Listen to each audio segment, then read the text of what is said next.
Buenas tardes, hermanos, hermanas, amigos y amigas de gracia y paz. Es Viernes Santo. Hubiéramos querido estar en la iglesia, en el templo, todos juntos, en comunión, pero no se puede, por motivo de fuerza mayor que todos ya sabemos cuáles son. No podemos hacerlo. Sin embargo, el mensaje va a llegar. La predicación será dada y el Espíritu Santo va a ministrar a nuestros corazones en esta tarde de viernes. Hace casi 2000 años, un hombre, Dios mismo, el Hijo de Dios, Jesucristo, 100% hombre, 100% Dios, fue crucificado a las afueras de Jerusalén, en lo que la Biblia llama una pequeña elevación, llamada Calvario. Y la palabra Calvario, calavera, cranión para los romanos, Gólgota para los griegos. La palabra tiene su origen en el hecho de que en los tiempos antes de la fundación de Jerusalén, la ciudad de Jebús tenía como característica tener esa pequeña elevación allá afuera de sus puertas, y ahí en esa pequeña elevación eran colocadas las cabezas de los enemigos muertos. Habían guerras, los capitanes, generales, los líderes vencidos eran decapitados. Suena feo, pero es la realidad. Y sus cabezas eran colocadas en estacas, eran empaladas en estacas frente a la ciudad de Jebús, mirando hacia la puerta principal de entrada. Cuando David derrota a Goliat, él sabía la tradición. Y es por eso que después de haber degollado a Goliat, arrastra su cabeza por 3 días, va a Jebús, y ahí, otra vez siguiendo la tradición, coloca la cabeza de Goliat en una estaca mirando a Jebús. Bueno, pasaron los días, semanas, meses. Por supuesto, la carne del cráneo se cae, desaparece, se echa a perder. Hay animales silvestres también por allá. Y entonces queda una sola cosa, la calavera de Goliat, que era enorme. Y esa calavera pasó a ser término de referencia para la ciudad. Entonces el lugar ganó el nombre de Cranión, Gólgota, Calvario, como lo conocemos hoy. Esa es la razón del nombre, de por qué el lugar ganó ese nombre y esa denominación. Pues es interesante notar el hecho de que cuando Cristo fue levantado ahí en el Gólgota, un lugar que era visto como lugar de derrota, pasó a ser un lugar de victoria para ti y para mí que creemos en Señor Jesucristo. Gloria sea su nombre, alabado sea su nombre. Es lo que Él hace. Cuando Cristo toca algo, lo que toca transforma. Un día me tocó a mí, te tocó a ti, y mira dónde estamos, salvos por su gracia, viviendo con la esperanza de verlo un día cara a cara, y así va a suceder. Por lo tanto, es Viernes Santo. No hay lugar para tristeza, hay lugar para alegría, porque Cristo derrotó la muerte. Y la cruz vacía es símbolo de victoria.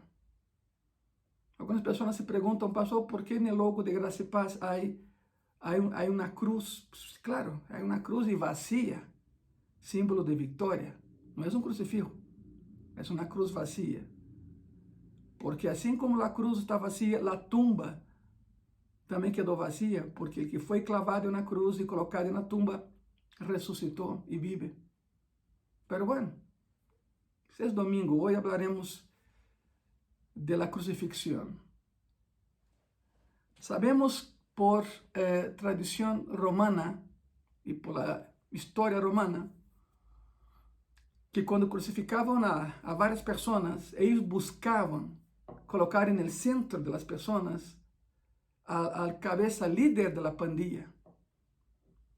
Por eso sabemos que la cruz que Cristo cargó, la cruz era para mí, era para ti, pecadores que fuimos, pecadores redimidos que somos, pero históricamente y físicamente hablando, la cruz era para Barrabás. Y Barrabás era alguien tan malo, tan vil, que los romanos decidieron que esa persona cargaría toda la cruz. Porque déjame explicarte que el que iba a ser crucificado no cargaba toda la cruz. El palo vertical se quedaba en el lugar de la ejecución. Y lo que el condenado a la cruz cargaba era lo que llaman ellos el patíbulum. Patíbulum. Y el patíbulum es el travesaño horizontal. Lo amarraba en su espalda y él cargaba eso hasta el lugar de su suplicio. Pero Barrabás era tan malo, pero tan malo que los romanos decidieron desenterrar el travesaño vertical, amarrar uno al otro. Y, oh sorpresa, no la cargó Barrabás, sino Cristo. 96 kilos aproximadamente el que pesaba la cruz. Y el Señor Jesús, humillado, desidratado, golpeado, vituperado, cargó una cruz que no era para él, nunca fue. Porque la crucifixión era para los malos. Y Cristo siempre fue bueno. Sin embargo, él cargó la cruz de Barrabás, la tuya y la mía también. Pero llega viernes y lo crucifican. Simplemente por el hecho de ser quien es. Bueno, el Hijo de Dios, el Señor y Salvador. Una vez que lo levantaron en la cruz, tenemos la tradición de las 7 palabras. Y es lo que hablaremos hoy, en esta tarde. Si bien es cierto, no son 7 palabras, son 7 expresiones, pero quedó el nombre, las 7 palabras, sermón de las 7 palabras.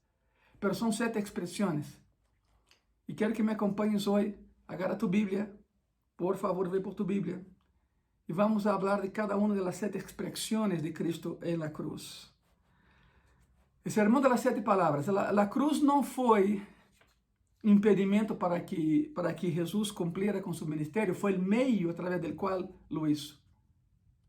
¿Se acuerdan que el mar de Galilea se levantó una tempestad y los que estaban en la barca con Cristo estaban muy temerosos, aún siendo pescadores, aún acostumbrados con tempestades, pero esta tempestad era inusual y lo levantaron.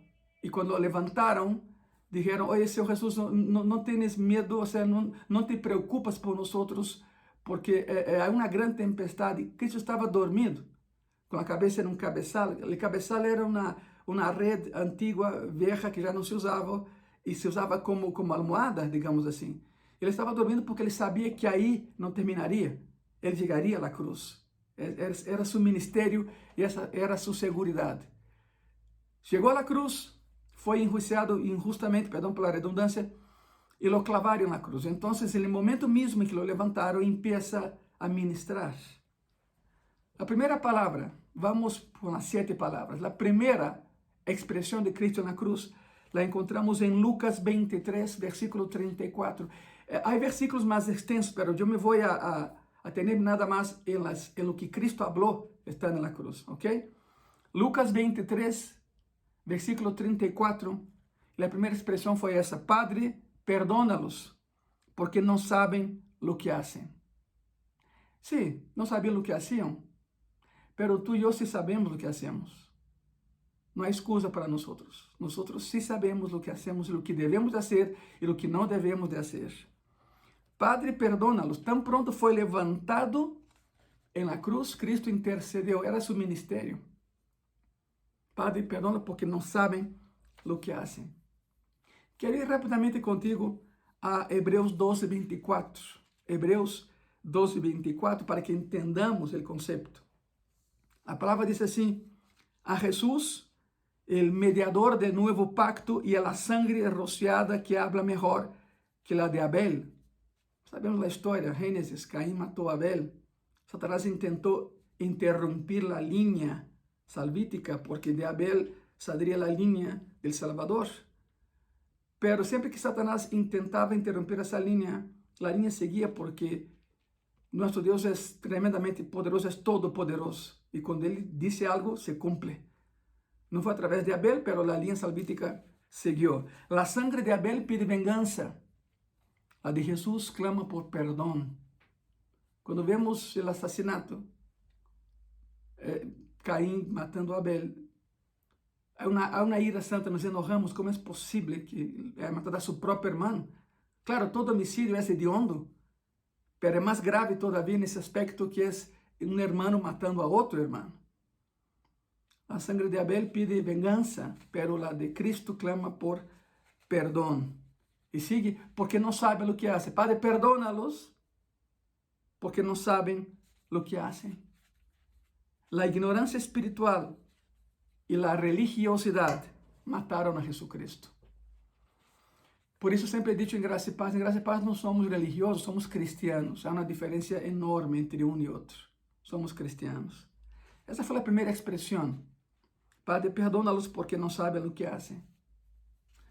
Passam os minutos e então vem a segunda expressão de Cristo na cruz. Ou segunda palavra, como alguns querem chamar. Está em Lucas 23, versículo 43. Lucas 23, 43. De certo te digo que hoje estarás comigo en el paraíso. Ok, déjame comentarte algo. Não sabemos os nomes de los dos ladrones que também estavam aí crucificados com Cristo. Um a um lado, outro no lado e Cristo no meio. Já explicamos por que estava no meio, verdade? Não sabemos seus nomes. Também há uma ideia de chamar, havia um ladrão bueno e um ladrão malo. Bom, déjame aclarar isso. Não havia um ladrão bueno e um ladrão malo. Ambos eram malíssimos, tão malos que estavam na cruz. O único inocente que foi à cruz foi Cristo. Pero os dois eram malíssimos. E se lees o passagem completo, o contexto do passagem, ves que ambos se burlavam de Cristo. Ambos se burlavam dele. Diziam coisas como, se eres o Messias, pues sálvate e sálvanos. Se burlavam de ele. Además, havia a pena de que a los que estavam na cruz também les apedreavam. Havia pessoas que passavam por aí e les apedreavam, aún estando crucificados. Era horrível. Completamente desnudos, uma vergüenza. Uma vergüenza. Por aí, a tradição põe a Cristo com, digamos, com taparrabos, pero nunca houve tal coisa. Era completamente desnudo na cruz. Então, quando foi crucificado, os 12 se burlavam dele, pero houve um deles, não sabemos o nome, houve um de los 12, que em meio de seus estertores, em meio de seu dolor, parece que reaccionou. Sendo judío, ele começou a pensar de outra maneira. Quizá haya pensado, e se é certo? E se esse que está a meu lado é meu Salvador? E se é certo? Pois foram 5 minutos de lucidez e ganhou a eternidade no céu. Porque esse ladrão calla al outro e diz: cállate, tú e eu merecemos estar aqui, pero este nada hizo. E então entra em razão. E diz: Senhor, vou parafrasear, diz: Senhor, não sou digno de estar donde tú estarás. Soy malo, tú eres bueno. Pero uma coisa te pido, me conformo, Senhor, com que algum dia te acordes que me conheciste. Com isso. E Cristo lhe dá uma resposta que nem Pablo, nem Pedro, nadie no Antigo Testamento, nem tu nem eu, hemos escuchado jamás de los lábios de Cristo. Lucas 23, 43 registra a resposta que Cristo deu a esse ladrão, crucificado com ele aí no Calvário. Diz: de certo te digo que hoje estarás comigo en el paraíso. De certo te digo que hoje estarás comigo en el paraíso. O ladrão pediu uma esperança para o futuro e Cristo disse: não, hoje estarás comigo allá. Hoje. De certo te digo, significa sem dúvidas, certamente assim vai ser. Há uma segurança nessa afirmação que hoje estarás comigo en el paraíso. O ladrão lhe pede que se acorde dele no futuro. Jesus lhe promete um regalo para o presente. Miren a frase, hoje significa prontitude. Estarás, seguridade. Comigo significa companhia. No paraíso, um lugar de eterna felicidade. Por isso, esse ladrão está allá. Porque a vida cristiana não está basada em como tu la hayas empezado, sino como tu la vas a terminar. A terceira expressão de Cristo na cruz. Juan, capítulo 19, versículo 26 y 27.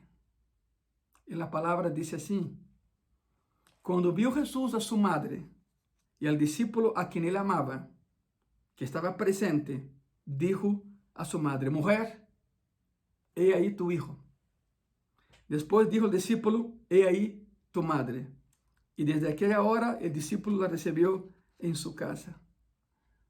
Te explico algo: los enemigos de Cristo no eran los únicos espectadores frente a la cruz.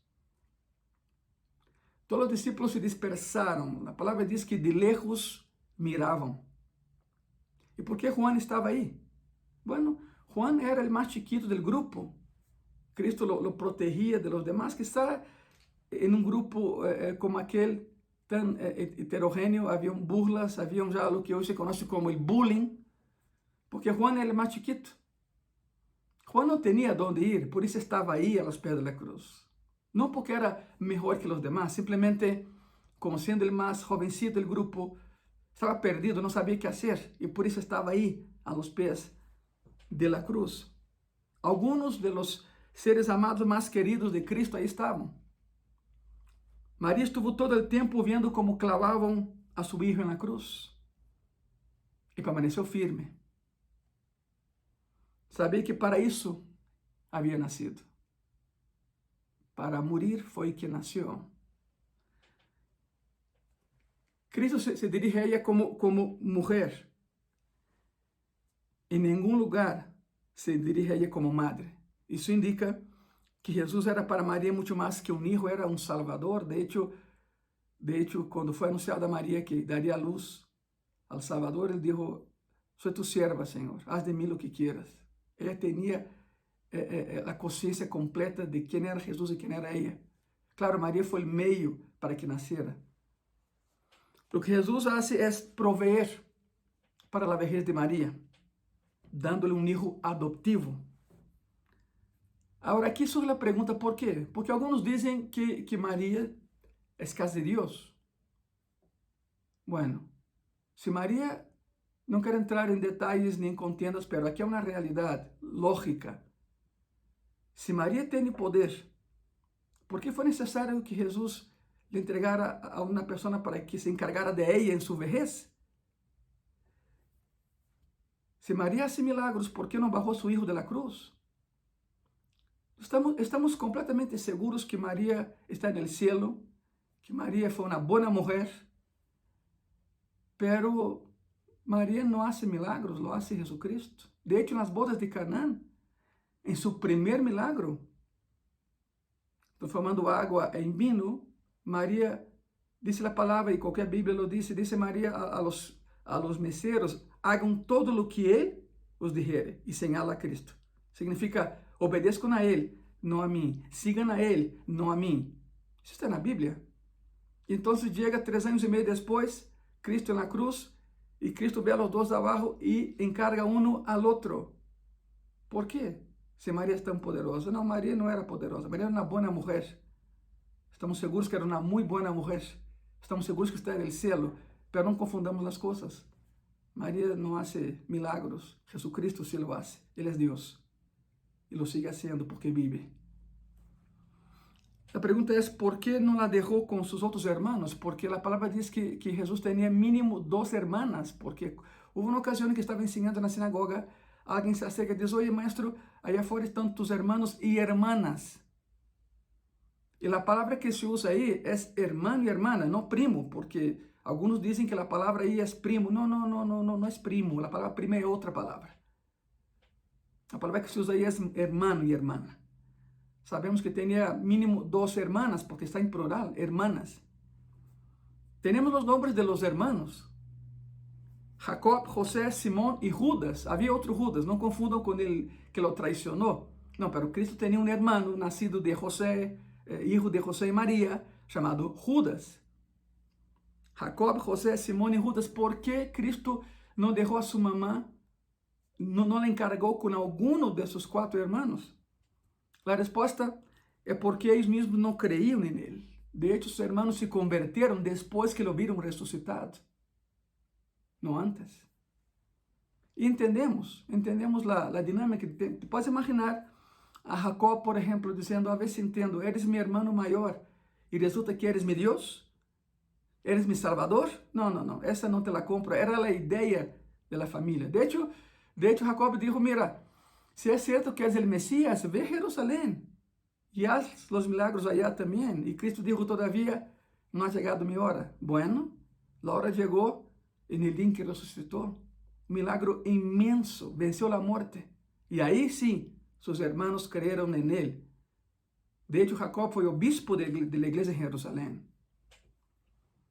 Se convirtieron después que lo vieron resucitado.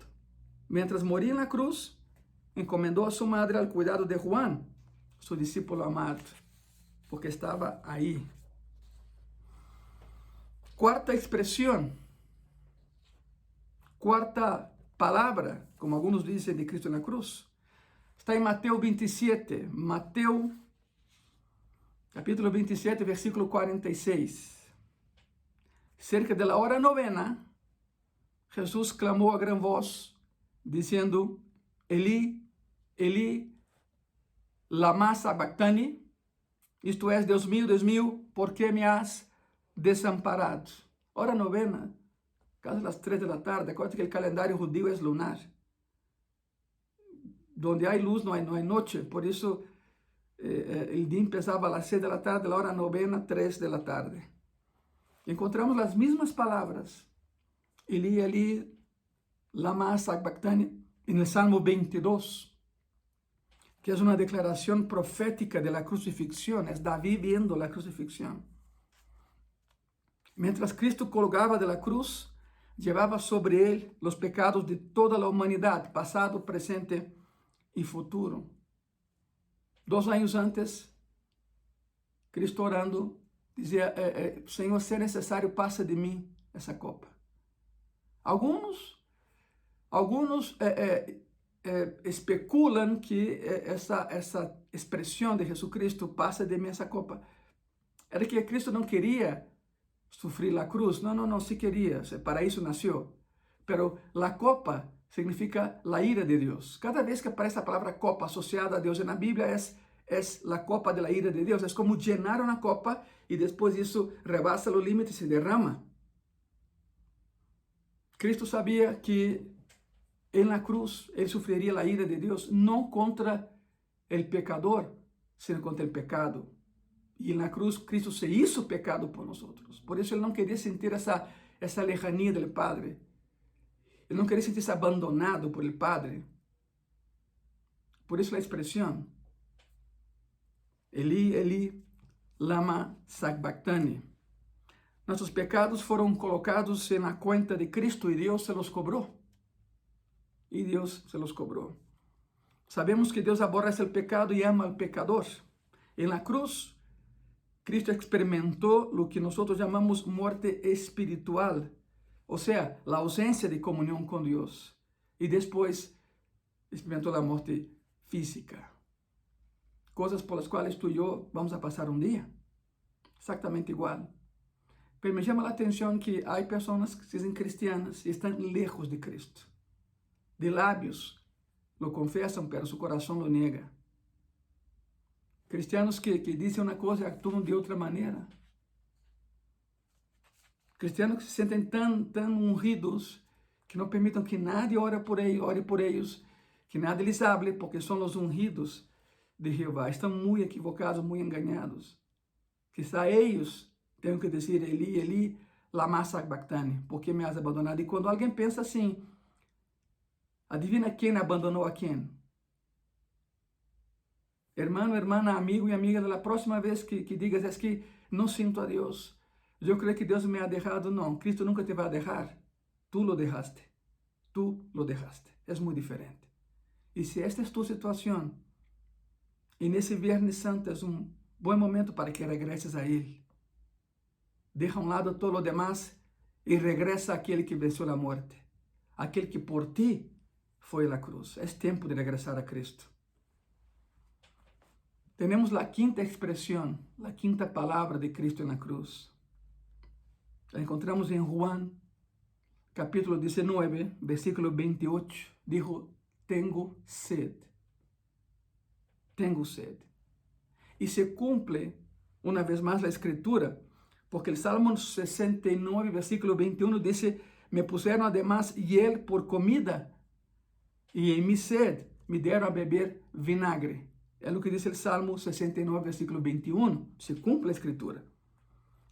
Marcos 15, 23, es una cita paralela, dice así, y le dieron a beber vino mezclado con mirra, mas él no lo tomó. No lo tomó. ¿Por qué eso? Bueno, había una costumbre, digamos, humanitaria de los soldados romanos de dar a los que han sido crucificados vino mezclado con mirra. Era una droga.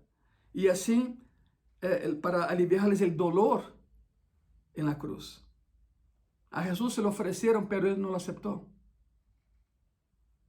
Él quería conservar la plena lucidez en la hora oscura y dolorosa que estaba viviendo. Por eso no lo aceptó. Los demás sí lo aceptaron, seguramente, porque eso mitigaba un poco el dolor de la crucifixión. Vino mezclado con mirra, pero Cristo no lo tomó. Él quería estar lúcido en ese momento. Hasta el último momento quería ministrar y lo hizo. Y por supuesto lo sigue haciendo. Llegamos a la sexta palabra, a la sexta expresión de Cristo en la cruz. Nos acercamos al final de ese proceso de muerte. Juan 19, versículo 30. Dijo el Señor, consumado es. Consumado es. En español es una expresión muy conocida, pero muy pequeña en relación a todo lo que pasó en la cruz. El original griego menciona que Cristo dijo la palabra tetelestai. Tetelestai. Tetelestai significa yo pagué la deuda. Pero tetelestai o tetelestai, que fue lo que Cristo dijo en la cruz, va más allá y dice, yo pagué la deuda por ellos. Yo pagué la deuda por ellos. Era una expresión que venía, por ejemplo, en un pagaré. La persona terminaba sus pagos, se le entregaba el documento que decía tetelestai o tetelestai. Fue lo que Cristo dijo en la cruz. Yo pagué la deuda por ellos. Y viene entonces la séptima palabra, la séptima expresión. Lucas 23, versículo 46. Lucas 23, 46. Y la palabra dice así, entonces Jesús, clamando a gran voz, dijo, Padre, en tus manos encomiendo mi espíritu. Y habiendo dicho esto, expiró. Y habiendo hablado eso, expiró. Podemos resumir todo el ministerio de Jesús en una sola palabra, entrega. Y te voy a explicar por qué. El Padre entregó a su Hijo para que nosotros alcanzáramos salvación. Él se entregó al trabajo de 3 años de preparar a 12 hombres comunes y corrientes para cambiar el mundo. Judas lo entregó con un beso, señal de respeto y de amor. Y la cruz fue la máxima expresión de entrega. Hace muchos años, Octavio Winslow, gran escritor cristiano, escribió varios pasajes sobre la crucifixión. Y yo seleccioné uno y te lo voy a leer. Y dice así, muy cortito, dice, ¿quién entregó a Jesús a la muerte? No fue Judas por dinero, no fue Pilato por temor, no fueron los judíos por envidia, sino el Padre por amor. Vamos a orar. Señor Jesús, te damos las gracias, Señor, por ese Viernes Santo. Ese Viernes de victoria, porque la cruz marca la victoria, Señor. Te agradecemos, Padre, porque en gracia y paz estamos bien. Aparte de la pandemia, Señor, del COVID-19, tú nos has cuidado, tú nos has guardado, Señor. Gracias por tu protección, gracias por la cruz, Jesús. Si no fuera por ella, no estaríamos aquí. Estamos en tus manos, Padre. Cuídanos como has cuidado, Señor, y sé con nosotros hasta que un día podamos otra vez regresar a esa comunión, a esa coinonía que tanto nos gusta, Señor. Por ahora hay que mantener la distancia, Señor. Pero un día, repito, un día, nos abrazaremos otra vez. Muy pronto será, Señor. Gracias por la cruz, Jesús. Amén y amén. Hermanos, hermanas, amigos y amigas, les recuerdo, todas las noches a las 10 de la noche estamos orando en familia, la familia Gracia y Paz. Estamos orando a las 10 de la noche en nuestros hogares para que Cristo limpie esa nación, para que detenga ya al coronavirus, Señor, que tanto asola a la nación. Y de hecho estamos también ayunando. Escoge un día en la semana y ayuna con tu familia. Claro, si tienes alguna condición previa, no ayunes. Si estás tomando medicina, no ayunes. Si estás embarazada, no ayunes. Ora, pero si puedes ayunar, júntate con nosotros, escoge un día en la semana y hazlo, por favor. Nos vemos domingo. Que Deus te bendiga.